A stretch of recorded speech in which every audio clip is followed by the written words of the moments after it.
So like భారతదేశంలో ప్రస్తుతము 75 PVTGs ఉన్నాయి. So particularly vulnerable tribal groups అంటాం. సో పీవీటీజీ అంటే particularly vulnerable tribal groups. So అయితే ఇక్కడ కర్ణాటక రాష్ట్రంలో కూడా ట్రైబల్ గ్రూప్స్ ఉన్నాయి, ట్రైబ్స్ ఉన్నాయి. లైక్ ఒక తెగ వచ్చేసి కొరాగ అనేటువంటి ఒక తెగ. సో పీవీటీజీలో ఒకటైనటువంటి కొరాగ తెగ అనేటువంటిది కర్ణాటక రాష్ట్రంలో నివసిస్తూ ఉన్నారు. సో వీరి యొక్క పాపులేషన్ గతంలో చూసుకున్నట్లయితే 20,000 పాపులేషన్ ఉండేది. సో అది గణనీయంగా తక్కువ టైంలో 12,000కు రీచ్ అయింది, అంటే తగ్గుతూ వస్తూ ఉంది. సో వారి యొక్క జనాభా 20,000 నుంచి 12,000కు తగ్గుముఖం పడుతూ ఉంది, అంటే ఈ ప్రస్తుతం ఉన్నటువంటి ఇన్ఫర్మేషన్ ప్రకారం.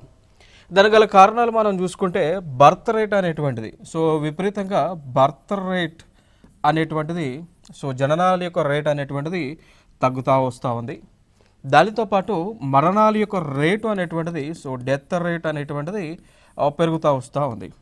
సో ఎప్పుడైనా కానీ పాపులేషన్ అనేటువంటిది బర్త్ రేట్ పెరిగి డెత్ రేట్ అంటే బర్త్ రేట్ తగ్గి, సో జననాల యొక్క రేటు తగ్గి మరణాల యొక్క రేట్ అనేటువంటిది గణనీయంగా పెరుగుతూ వస్తూ ఉంది అంటే అప్పుడు ఏమవుతుంది అంటే పాపులేషన్ పర్సంటేజ్ లేదా టోటల్ పాపులేషన్ అనేటువంటిది తగ్గుతూ వస్తూ ఉంటుంది.